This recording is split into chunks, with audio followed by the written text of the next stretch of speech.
یا پھر خالہ ہے، جس سے بھی آپ عورتوں سے ملاقات کریں یا پھر گھر والوں سے جو آپ کے گھر میں موجود ہے، جو یہاں پر کسی وجہ سے تشریف نہیں لا سکے.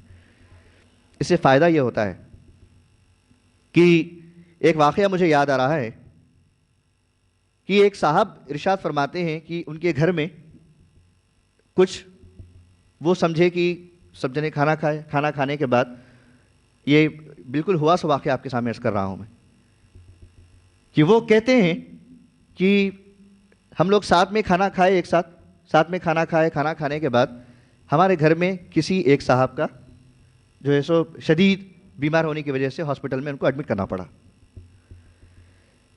جب ڈاکٹروں نے کہا کہ کیا ہوا، اتنی شدید وہ بیمار ہو گئے، ایسا کہ انہوں نے کہا کہ یہ فوڈ پوائزن ہوا ان کو. تو وہ صاحب نے چیلنج کیا کہ ان کو فوڈ پوائزن ہو ہی نہیں سکتا. انہوں نے اس کی 2 وجہ بتائی. پہلی وجہ یہ کہ فوڈ پوائزن اس لیے نہیں ہو سکتا، کیونکہ اگر فوڈ پوائزن ہونا تو گھر میں جو ساتھ میں کھانا کھائے ان کو بھی ہونا تھا، وہ صحت مند ہے اور یہ بیمار پڑ گئے.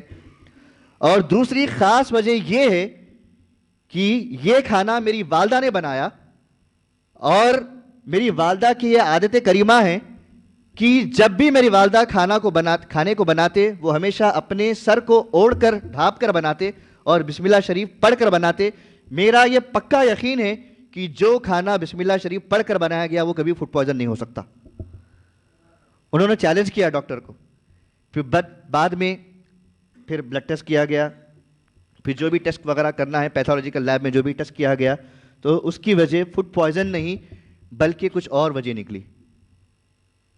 تو بتانے کا مطلب یہ ہے کہ جو کھانا بسم اللہ شریف پڑھ کر بنایا جاتا ہے اس کو کبھی فوڈ پوائزن نہیں ہو سکتا. انشاءاللہ تعالیٰ عمل کریں گے اس پر، اور وہ کھانے میں برکت بھی ہو جاتی ہے. بسم اللہ شریف یہ قرآن پاک کی آیت پاک ہے نا، اور جس کھانے پر اللہ سبحانہ و تعالیٰ کا نام لے لیا گیا اس کھانے پر بھی شیطان کبھی مداخلت نہیں کر سکتا. اسی لیے تو ہم کو کہا گیا کہ کھانے سے پہلے ہم بسم اللہ شریف کو پڑھ لیا کریں، کیونکہ شیطان داخل نہیں ہو سکتا اس کھانے میں.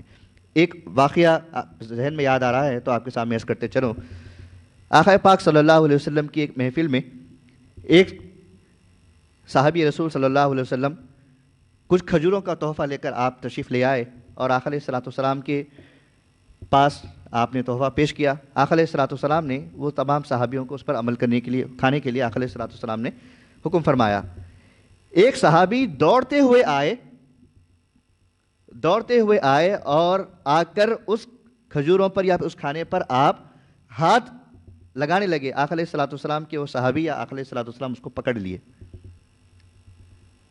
جب پوچھا گیا تو آقا علیہ السلام نے ارشاد فرمایا کہ یہ صحابی رسول کو شیطان ڈھکیلتے ہوئے لے کر آ رہا تھا، اور انہوں نے بسم اللہ شریف نہیں پڑھا تھا.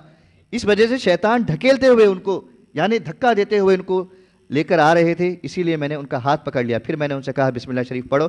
جیسا یہ پڑھنا تھا شیطان بھاگ گیا وہاں سے. تو جس کھانے پر اللہ کا نام نہیں لیا جاتا اس کھانے پر شیطان بھی داخل ہو جاتا ہے.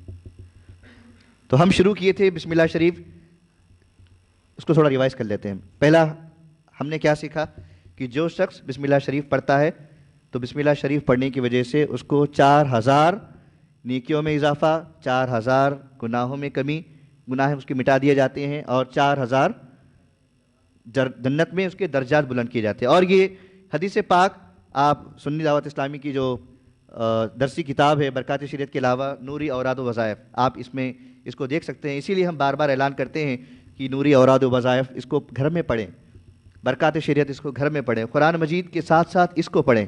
یقین جانیے یہ چھوٹے چھوٹے واقعے ہمارے گھر میں اسلامی انقلاب پیدا کرتے ہیں. پڑھیں گے انشاءاللہ تعالیٰ، لے کر جائیں. الحمدللہ ہر لینگویج میں یہ موجود ہے، انگلش میں ہے، اردو میں ہے، اور آپ کو دوسری زبان چاہیے ہندی میں بھی الحمدللہ موجود ہے. لے جائیں گے انشاءاللہ تعالیٰ. چھوٹی چھوٹی یہ واقعات ہیں لیکن ہمارے دل میں اسلامی انقلاب کو اتنا بیدار کرتے ہیں. یقین جانیے کہ گھر میں اسلامی انقلاب بھی بیدار ہوتا ہے اور گھر میں خیر و برکت کا نزول ہوتا ہے. ہم کو اسلامی گھرانہ ہم کو ملتا ہے الحمدللہ. پھر دوسرا ہم نے کیا سیکھا؟ بولیے نا جلدی جلدی، وقت ہوتا جا رہا ہے. جی کچھ بھی کام شروع کرنے سے پہلے ہم کو بسم اللہ شریف پڑھنا ہے، کیونکہ یہ آقا علیہ الصلوۃ والسلام کی سنت ہے۔ اٹھتے وقت، بیٹھتے وقت، گاڑی پارک کرتے وقت، سواری پر چڑھتے وقت، لفٹ میں آپ جا رہے ہیں تو بھی بسم اللہ شریف پڑھیں۔ پھر جب اونچائی کے اوپر جاتے ہیں تو پھر اللہ اکبر ہم پڑھتے ہیں۔ پھر سیڑھیوں سے اتر رہے ہیں تو بسم اللہ کہتے ہوئے، سبحان اللہ کہتے ہوئے اتریں۔ جی، تیسری فضیلت ہم نے کیا سنی؟ بھول گئے اتنی جلدی؟ ابھی بھول گئے تو گھر میں جا کے کیسے بتائیں گے ہم؟ یہی تو ہے، اسی کو کہتے ہیں سنی دعوت اسلامی کا ماحول۔ ہم یہاں پر بولتے نہیں، بس بلواتے بھی آپ سے تاکہ ہم گھر میں جا کے بولیں۔ چلیے بتائیے جلدی، میں تھوڑا آپ کو سپورٹ کروں گا۔ ایک آپ بولے، ایک آپ بولے۔ اب میں یہاں سے سیدھی جانب سے ہو گیا، یعنی ممبر شریف سے سیدھی جانب سے، اب یہ والے بھائی بولے سبحان اللہ۔ کسی غم میں اگر مبتلا ہو تو بسم اللہ شریف کو پڑھ لیا کرے، اللہ سبحانہ و تعالیٰ اس غم کو دور فرما دے گا انشاءاللہ تعالیٰ۔ ایک اور فضیلت، آپ ریگولر آتے ہیں ماشاءاللہ۔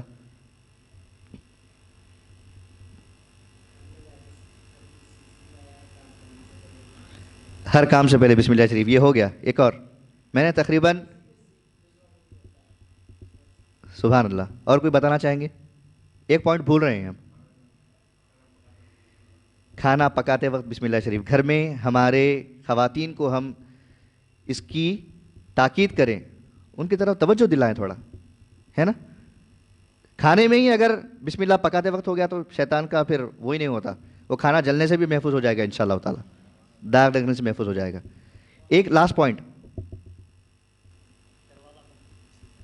وہ تو ہر کام میں ہو گیا جی، نہیں وہ بھی ہو گیا۔ لاسٹ پوائنٹ وہ بھی ہو گیا، وہ تو ہر کام شروع میں آخری میں تو کرنا ہی ہے، سواری پہ چڑھتے وقت، کھانا کھاتے وقت، بیٹھتے وقت، اٹھتے وقت۔ اصل بات ہی بھول گئے آپ، قرآن مجید کی تلاوت۔ میں اس طرف آپ کو لے جانا چاہتا ہوں۔ سنی دعوت اسلامی آپ کو اسی لیے تو قرآن مجید کی تفسیر پاک ہم پہلے سنتے ہیں، تاکہ گھر میں قرآن پڑھنے کا ہم کو تھوڑا سا ہم کو انسپریشن ملے۔ ہم میں سے کتنے ایسے لوگ ہیں جو قرآن مجید کم سے کم دن میں ایک آیت پڑھتے ہوں گے؟ کم سے کم۔ اگر نہیں پڑھتے تو سنی دعوت اسلامی کا جو ہمارا واٹس ایپ گروپ ہے، اس میں آپ فوری جوائن کر لیجیے گا۔ ڈیلی صبح فجر کے بعد، ابھی کیونکہ سورہ جو چل رہا ہے اس میں چھوٹی چھوٹی آیتیں ہیں، تو ڈیلی 3 آیتیں، اس کا اردو ترجمہ، اس کا انگلش ترجمہ، آپ کو ہندی چاہیے تو ہندی بھی بھیج دوں گا انشاءاللہ تعالی۔ تو قرآن پاک، بسم اللہ شریف، یہ قرآن پاک کی ایک اہم سورت پاک، ایک اہم آیت پاک ہے، اور ہر سورے سے پہلے بسم اللہ شریف ہم کو پڑھنا ہے۔ قرآن مجید کی تلاوت کریں گے انشاءاللہ تعالی۔ اگر پوری قرآن کا ایک پیج بھی آپ نہیں پڑھ سکتے تو کوئی بات نہیں، کم سے کم 2-3 آیت ہی پڑھ لیا کریں۔ قرآن کا پہلا، صبح اٹھتے ہی پہلا کام یہ ہمارا ہونا چاہیے، فجر کی نماز پڑھیں، فجر کی نماز کے بعد فوری پہلا یہ کام کریں گے انشاءاللہ تعالی۔ اللہ تعالیٰ کی بارگاہ میں دعا ہے، مولا جو باتیں کہی گئی ہیں، سنی گئی ہے، سب میں پہلے مجھ کو، ہم تمامی حضرات کو اس پر عمل کرنے کی توفیق عطا فرما۔ مولا دوسروں تک اس بات کو پہنچانے کی توفیق عطا فرما۔ وصلی اللہ تعالیٰ علی خیر خلقہ محمد وعلی آلہ واصحابہ اجمعین برحمتک یا ارحم الراحمین، والحمد للہ رب العالمین۔